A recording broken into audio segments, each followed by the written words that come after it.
Assalamualaikum warahmatullahi wabarakatuh dan salam sejahtera. Nama saya Muhammad Yazid Haikal bin Muhammad Najib dari kelas 06.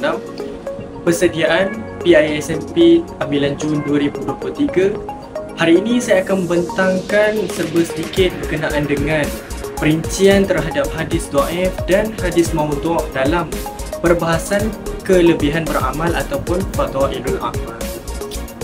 Tugas ini merupakan pentaksiran berterusan daripada subjek PIMK 1104 iaitu pengantar ulum Al-Quran dan ulum hadis tahun 2024, insya-Allah.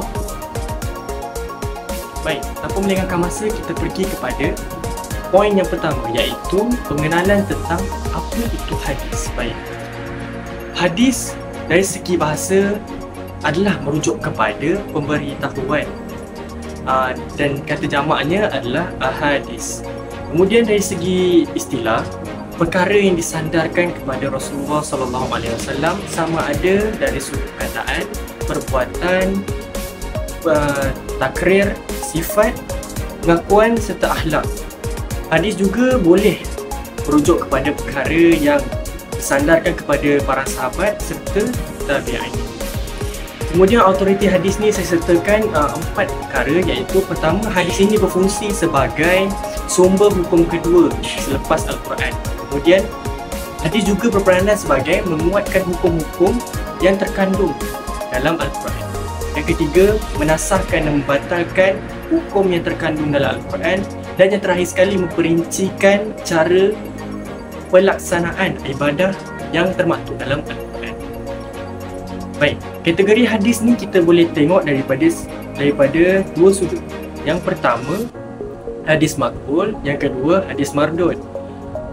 Untuk pencerahan dia, hadis maqbul ni dia adalah hadis yang boleh diterima, dan hadis mardud ni pula hadis yang ditolak.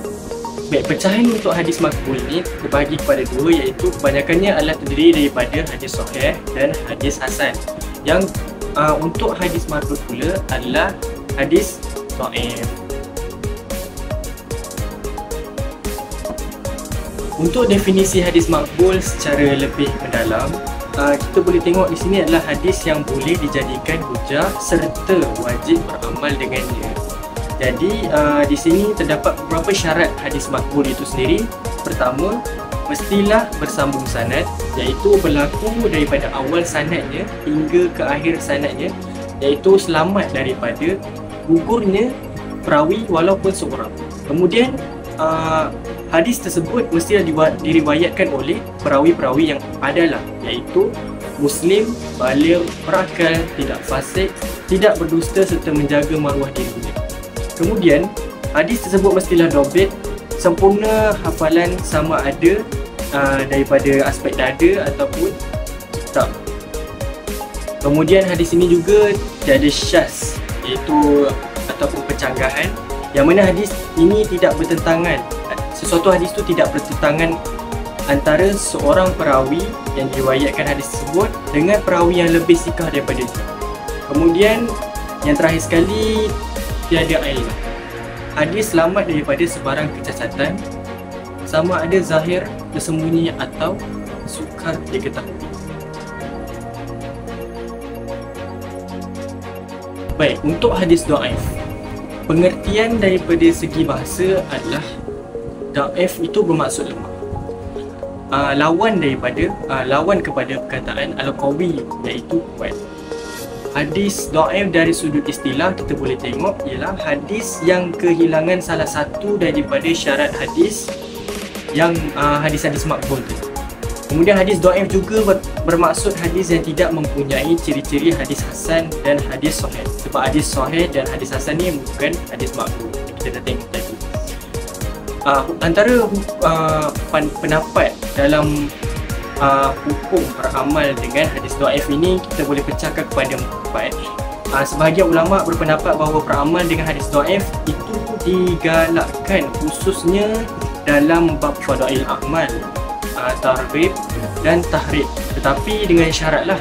Pertama, status kedaifan hadis tersebut mestilah bertaraf yang daif ringan saja, iaitu tidak berlebih-lebih ataupun tidak berat dhaifnya. Contohnya hadis-hadis mu'allaq, hadis mursal, hadis mudallas. Kemudian hadis tersebut boleh menjadi hasan li ghairih sekiranya ada sokongan mengikut cara peningkatan hadis yang betul lah. Kemudian yang kedua, tidak ada perincian atau batasan, iaitu kita panggil had, yang melebihi daripada apa-apa yang telah disabitkan dalam hadis-hadis sahih. Perbuatan melebih-lebihkan had itu boleh mendorong kepada perbuatan bid'ah idhafiyah. Kemudian untuk poin yang ketiga, tidak mempercayainya dengan yakin ataupun secara itikad bahawa sabitnya secara pasti hadis tersebut. Hal ini kerana beramal dengannya hanya sebagai jalan berhati-hati ataupun jalan tengah dalam menisbahkan sesuatu yang mungkin bukan daripada Rasulullah. Kalau kita nak hati-hati, takut mungkin Rasulullah tak cakap pun tapi orang sahaja meriwayatkan, lebih kurang begitu. Kemudian yang terakhir sekali, hendaklah berkaitan dengan kelebihan beramal, pahala amalan atau balasan kepada amalan, sama ada galakan atau tegahan dalam melakukannya, dengan syarat amalan itu ada dasarnya dalam Al-Quran, seperti menghormati ibu bapa dan sebagainya lah. Saya sertakan satu contoh.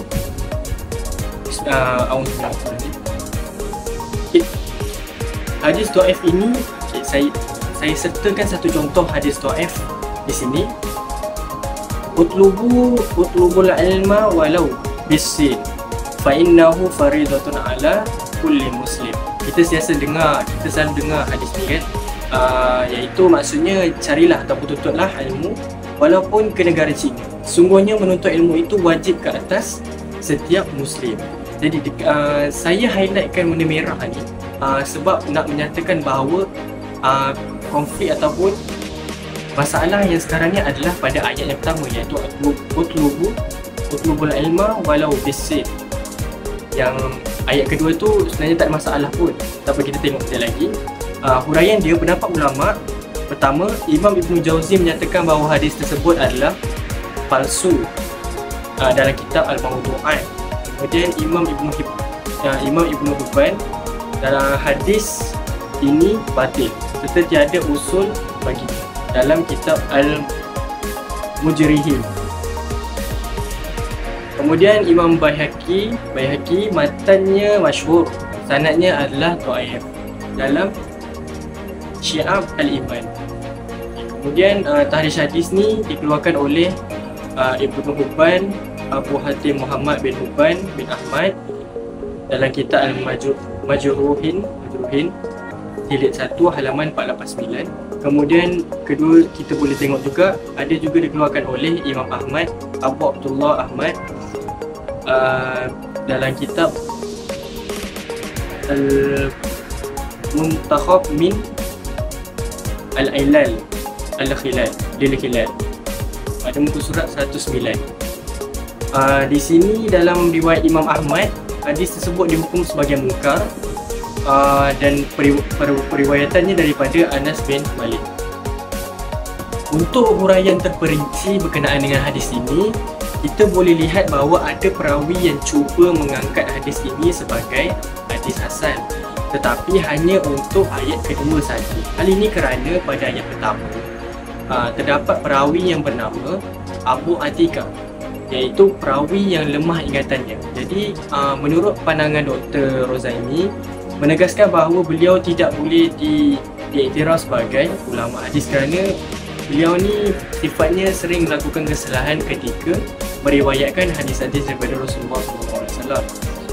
Menurut Imam As-Suyuti pula dalam kitabnya Ahlil Masnu'ah menyebutkan ada dua sokongan lain yang mampu mengurangi kedhaifan hadis tersebut. Namun kedua-dua hadis itu memiliki cacat dari sudut jalur perawiannya. Pertama, terdapat seorang perawi pendusta iaitu Ya'qub bin Ishaq Al-Asqalani. Kemudian jalur yang kedua pula terdapat perawi yang sering memasukkan hadis iaitu Al-Juwaybari. Rumusannya, berdasarkan pertimbangan tarjih yang dilakukan oleh mufti persekutuan, hadis ini terlalu dhaif seperti mana yang dikatakan oleh ulama. Baik, kita pergi pula kepada hadis maudhu', iaitu dari segi pengertiannya, hadis maudhu' dari segi bahasa ialah rendah, adalah iaitu kata lawan bagi raf'un, iaitu mengangkat ataupun angkat. Dari segi istilah, hadis palsu yang direka oleh perawi lalu disandarkan kepada Rasulullah SAW melibatkan sanad dan matan. Ada juga kata-kata orang lain yang dibentuk menjadi kata-kata hikmah kemudian disandarkan kepada Rasulullah menerusi sanad yang dipalsukan, yang dicipta. Kemudian kita boleh tengok juga pada martabat hadis ini sendiri. Hadis ini adalah hadis yang seburuk-buruknya lah, dan paling rendah kedudukannya di antara hadis-hadis dhaif yang lain. Tidak boleh dijadikan hujah sama ada dalam aspek hukum ataupun fadailul amal. Hukum meriwayatkan hadis ni kita tengok memang haram hukumnya meriwayatkan hadis maudhu', malah perbuatan itu juga dikira maksiat yang besar. Hal ini juga boleh tengok dalam kata-kata Al-Hafiz As-Sakhawi, berdusta ke atas baginda tidak sama seperti berdusta ke atas makhluk lain, sehingga telah sepakat antara ahli-ahli pemikir bahawa ianya adalah dosa besar, serta para ulama berkata tidak akan diterima taubat sebenar. Baik, mari lihat salah satu contoh hadis maudhu'. Saya akan bacakan matannya. Man shalla fil akhir jum'atin min Ramadan al-khamsah salawat al-mafruḍah fil yawmi wal lailati qadat anhu ma akhalla bihi min salatihi sunnatihi. Maksudnya, barang siapa yang solat fardu 5 waktu pada Jumaat terakhir dalam bulan Ramadan sehari semalam, maka telah sempurnalah solatnya yang tidak sempurna sepanjang tahun itu. Hadis ini kita boleh kaitkan dengan ada satu berita ataupun pernah viral dulu hadis ini dalam lingkungan mungkin dalam 3-4 tahun lepas mungkin. Hadis ini berkisahkan tentang solat kafarah, iaitu apabila seorang itu mengkodok solatnya pada akhir bulan Ramadan yang jatuh pada hari Jumaat, maka solatnya yang lama tertinggal itu telah sempurna katanya kodok. Jadi kita tengok pada uraian ulama tentang hadis ini. Kita tengok pada pandangan ulama, iaitu Imam Asy-Syaukani. Beliau berkata hadis ini palsu dan tiada ragu-ragu baginya. Jadi Imam Asy-Syaukani juga berkata tidak menemui hadis ini dalam mana-mana kitab yang dihimpunkan oleh penulis-penulis tersebut. Namun ia berkata bahawa hadis ini masyhur dalam kalangan sekumpulan pelajar-pelajar fiqh di Bandar Sina pada zaman kita ini, serta ramai daripada kalangan mereka yang melakukannya. Dan juga Imam Syafi'i kata dia masih lagi tidak pasti bahawa siapa lagi yang meriwayatkan hadis palsu tersebut.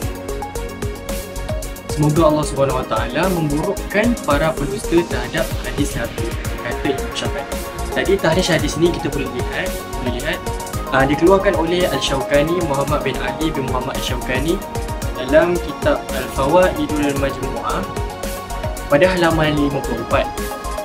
Rawinya tidak dapat dikesan, iaitu tiada, dan hukum hadis ini adalah bertaraf maudhu', iaitu palsu. Baik, ada juga hadis yang sama maknanya diriwayatkan oleh orang lain juga, perawi lain juga. Man qada salatan minal fara'id fi akhir jum'atin min syahr Ramadan kana zalik jabaran likulli salatin fa'itatin fi umri ila 70 sana. Sesiapa yang mengqadakkan solat fardu pada Jumaat terakhir dalam bulan Ramadan, maka ia menjadi penampung bagi solat yang ditinggalkan sepanjang 70 tahun umurnya. Jadi pandangan lain daripada Ali Qari, beliau mengatakan bahawa hadis ini batil secara pasti kerana ia bercanggah dengan ijma' yang menyatakan bahawa setiap sesuatu daripada ibadah tidak boleh menggantikan ibadah lain yang ditinggalkan beberapa tahun lepas. Rumusannya, Mufti Persekutuan mengatakan bahawa hadis ini adalah palsu dan jelas pada hadis tersebut ciri-ciri atau tanda-tanda kepalsuannya. Begitu juga dengan riwayat-riwayat lain yang berkaitan solat sunat kafarah pada Jumaat terakhir dalam bulan Ramadan. Tambahan pula, amalan ini tidak diamalkan oleh para sahabat serta para salaf. Jika ia adalah sunat atau ibadah, maka para sahabat pastilah orang yang pertama yang akan mengamalkan perbuatan tersebut. Maka kita seharusnya tidak boleh menyebarkan dan beramal dengan hadis ini kerana ia adalah dusta ke atas Nabi Muhammad SAW.